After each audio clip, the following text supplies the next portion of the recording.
fratello, la vostra mamma va fatto il coltello. That is Nurse, monthly story.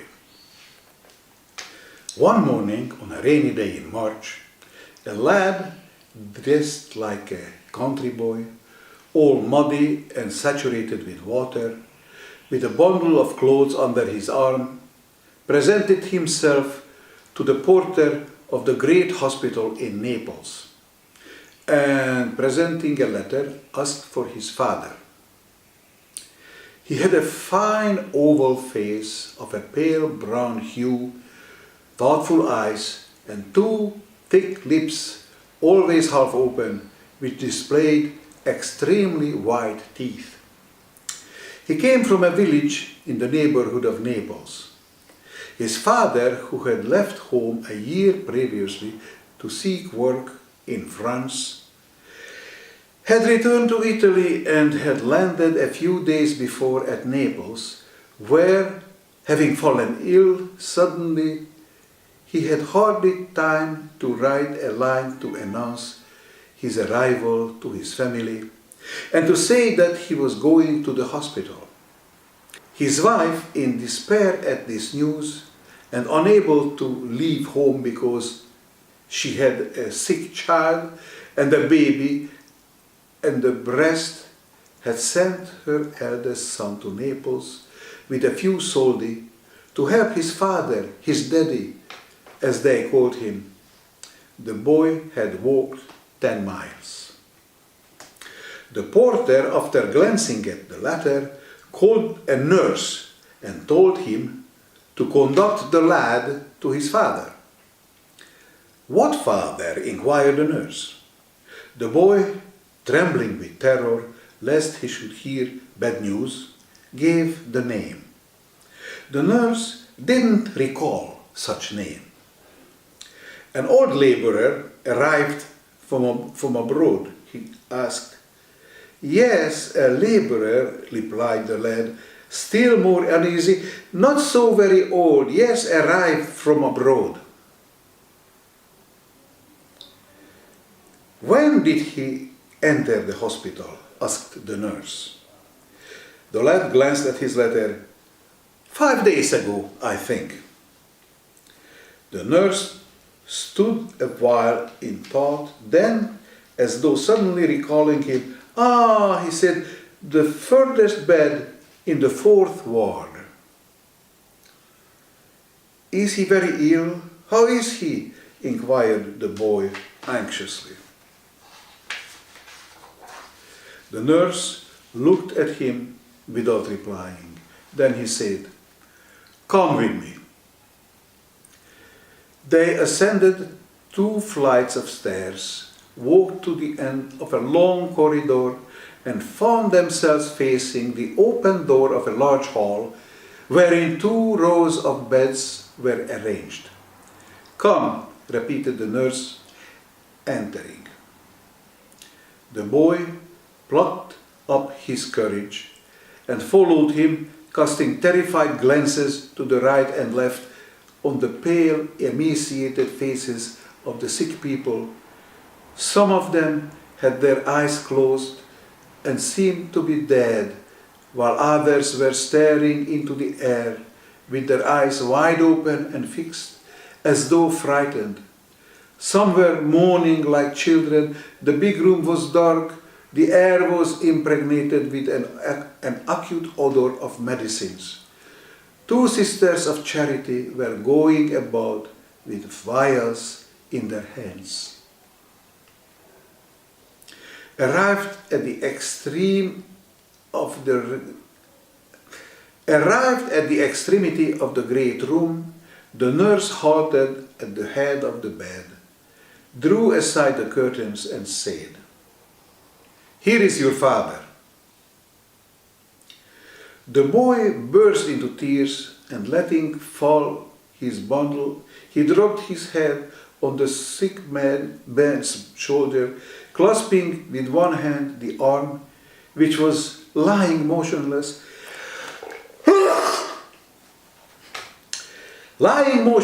on the coverlet. The sick man didn't move. The boy rose to his feet and looked at his father and broke into a fresh fit of weeping.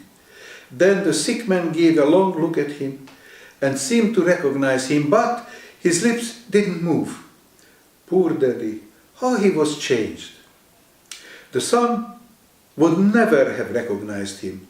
His hair had turned white, his beard had grown, his face was swollen of a dull red hue, with the skin tightly drawn and shining. His eyes were diminished in size, his lips were thick, his whole countenance altered. There was no longer anything natural about him, but this forehead and the arch of the eyebrows. He breathed with difficulty. "Daddy, Daddy," said the boy, "it is I. Don't you know me? I am Cicillo, your Aunt Cicillo, who has come from the country. Mamma has sent me. Take a good look at me. Don't you know me? Say one word to me."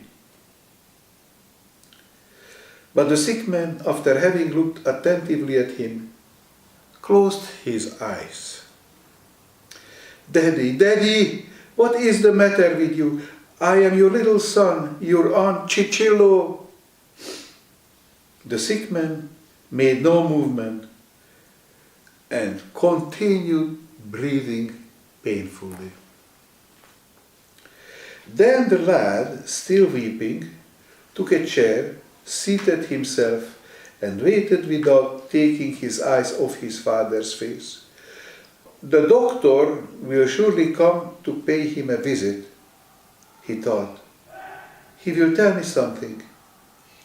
And he became immersed in sad thoughts, recalling many things about his father, the day of parting when he said the last goodbye to him on board the ship, the hopes which his family had founded on his journey, the desolation of his mother on the arrival of the letter, and the thought of death. He beheld his father dead, his mother dressed in black, the family in misery. And he remained a long time thus. A light hand touched him on the shoulder, and he started up. It was a nun. "What is the matter with my father?" he asked quickly. "Is he your father?" said the sister gently. "Yes, he is my father. I have come. What ails him?" "Courage, my boy," replied the sister. "The doctors will be here soon." And she went away without saying anything more. Half an hour later, he heard the sound of a bell, and he saw the doctor enter at the further end of the hall, accompanied by an assistant. The sister and the nurse followed him.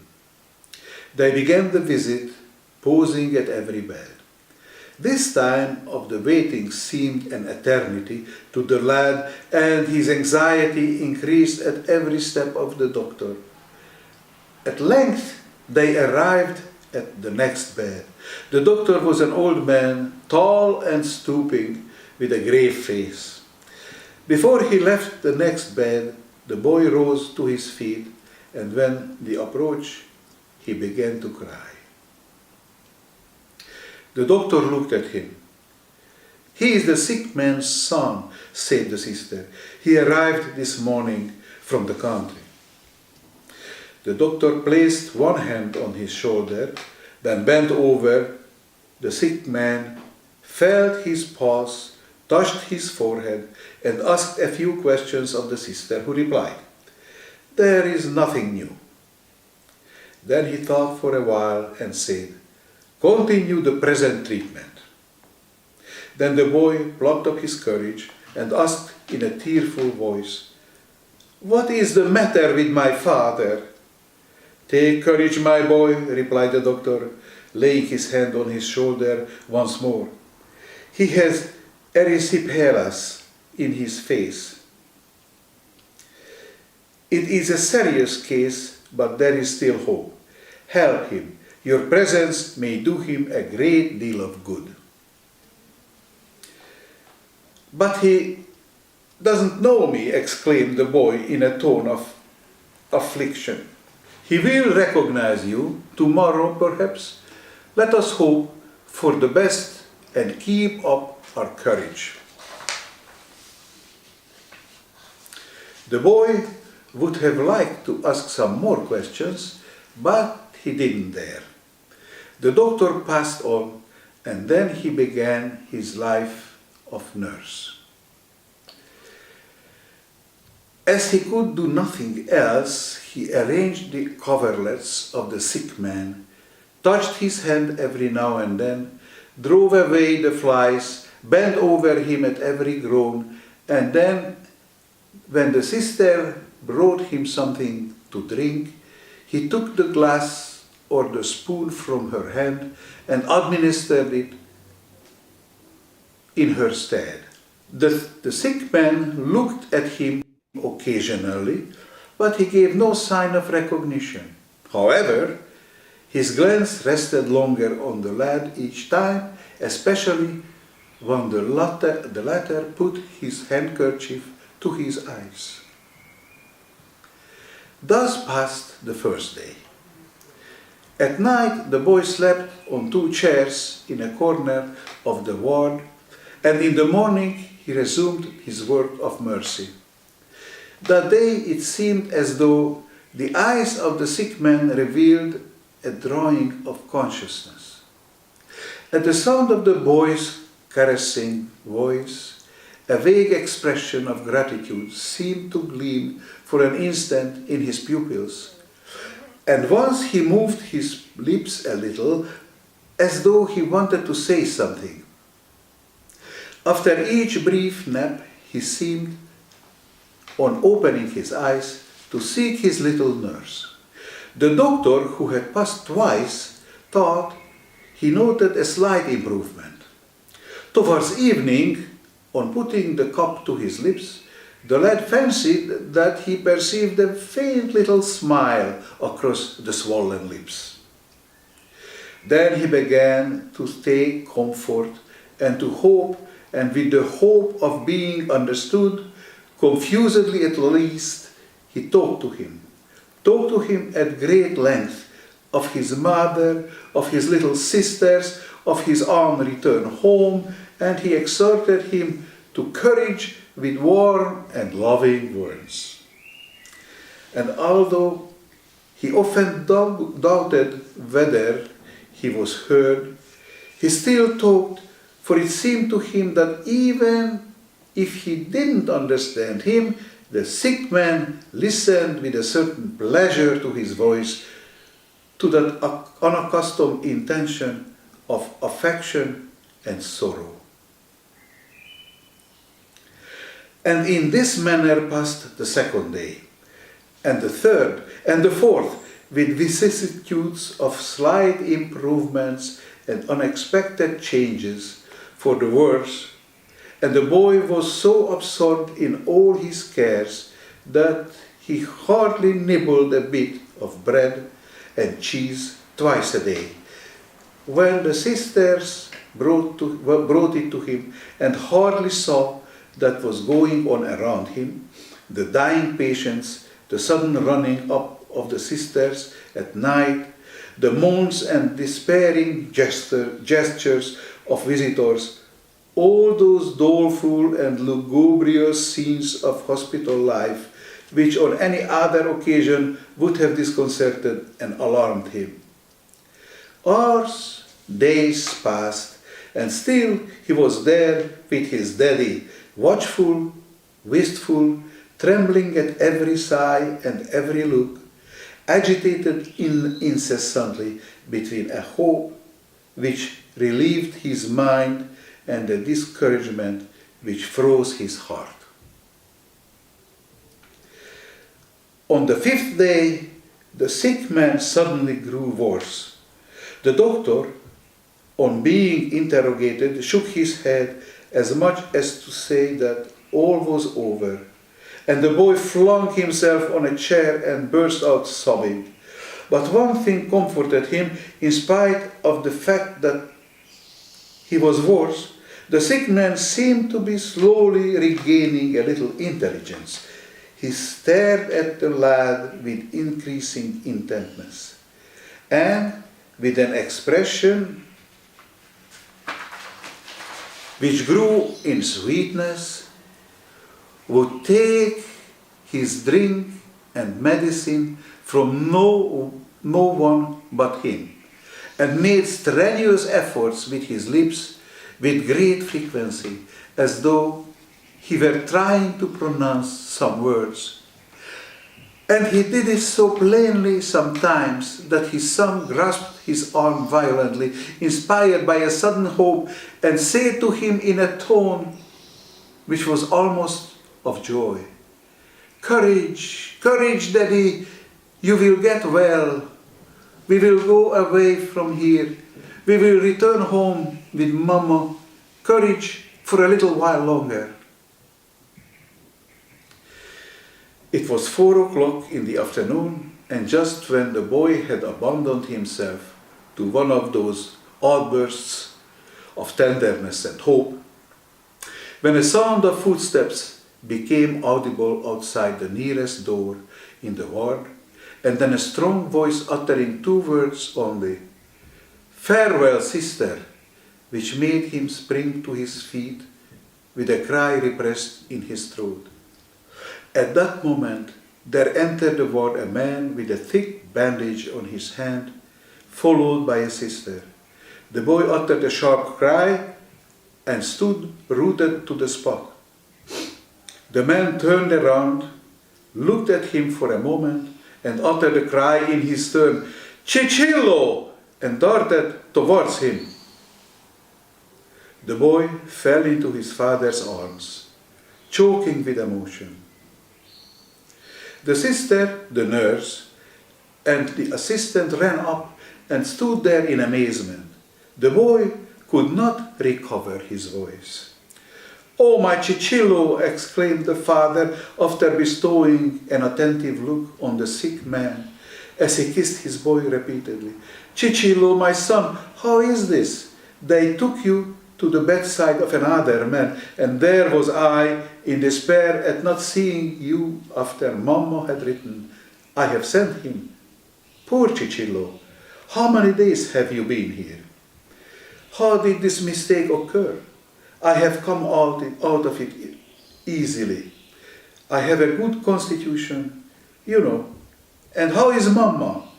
And Concetta, and the little baby? How are they all? I am leaving the hospital now. Come on.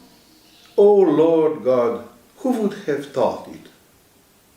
The boy tried to interpolate a few words to tell the news of the family.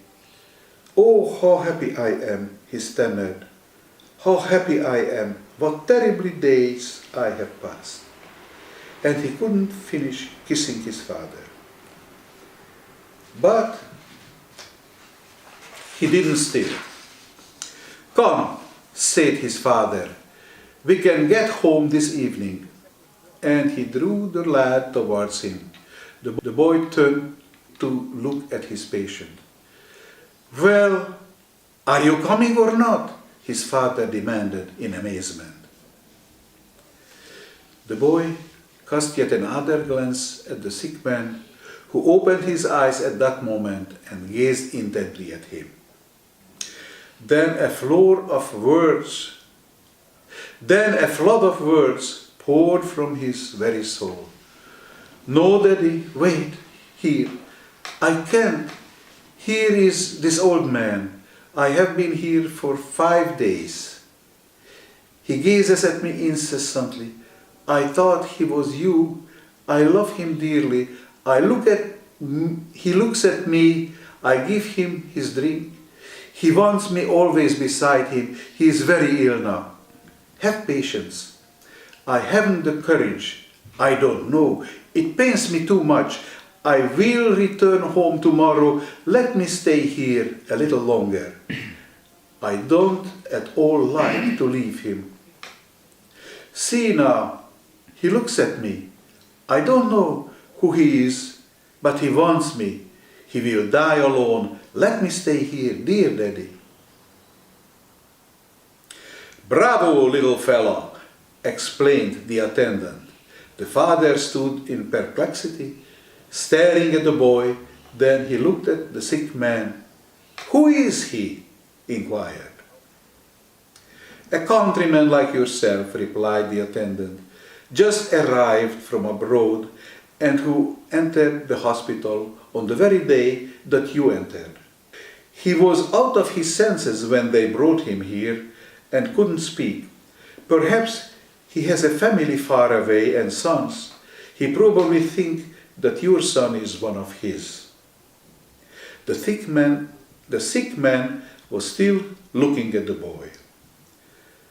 The father said to Cicillo, "Stay."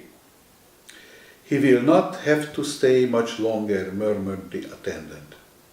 "Stay," repeated the father. "You have heard.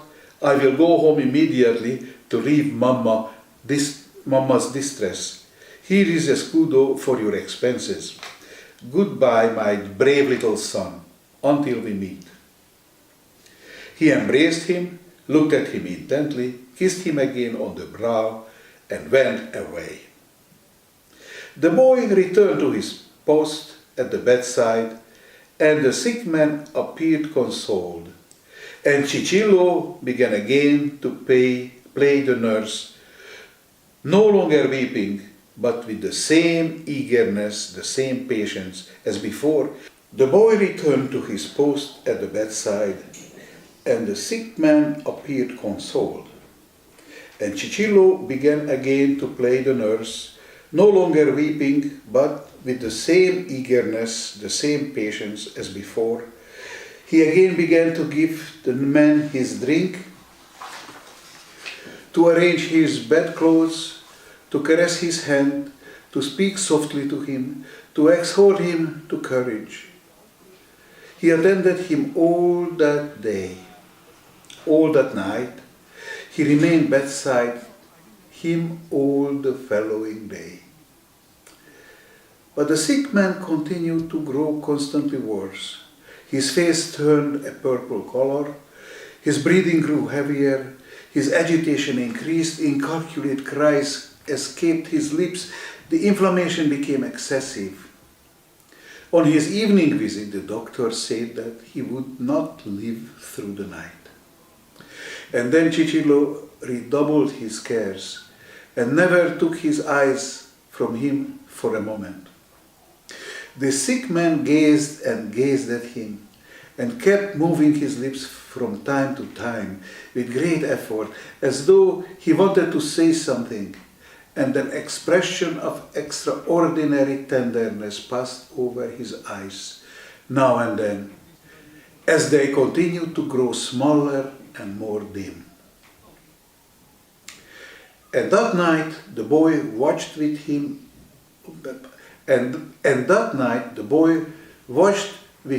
until he was the first race. No. And that night the boy watched with him until he saw the first rays of dawn gleam white through the windows, and the sister appeared. The sister approached the bed, cast a glance at the patient, and then went away with rapid steps. A few moments later, she reappeared with the assistant doctor and with a nurse who carried a lantern. "He is at his last gasp," said the doctor. The boy clasped the sick man's hand. The latter opened his eyes, gazed at him, and closed them once more. At that moment, the lad fancied that he felt his hand pressed. "He pressed my hand," he exclaimed.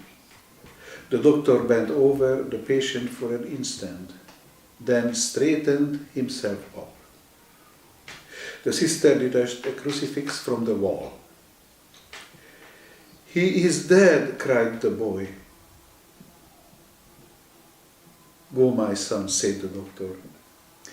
Your work of mercy is finished. Go and may fortune attend you, for you deserve it. God will protect you. Farewell.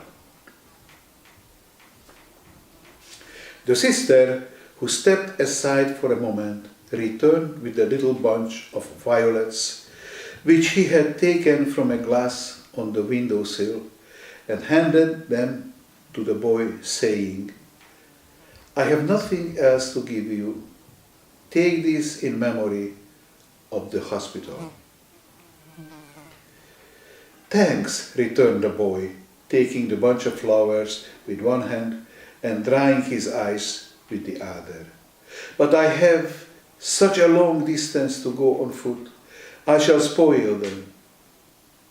And separating the violets, he scattered them over the bed, saying, I leave them as a memento for my poor dead man. Thanks, sister. Thanks, doctor. Then, turning to the dead man, farewell, and while he sought a name to give him, the sweet name which he had applied to him for 5 days recurred to his lips. Farewell, poor daddy. So saying, he took his little bundle of clothes under his arm, and exhausted with fatigue, he walked slowly away. The day was dawning. Un sogno lungo e poi ci resteremo. Ninna nanna, ninna nanna. Il bambino della mamma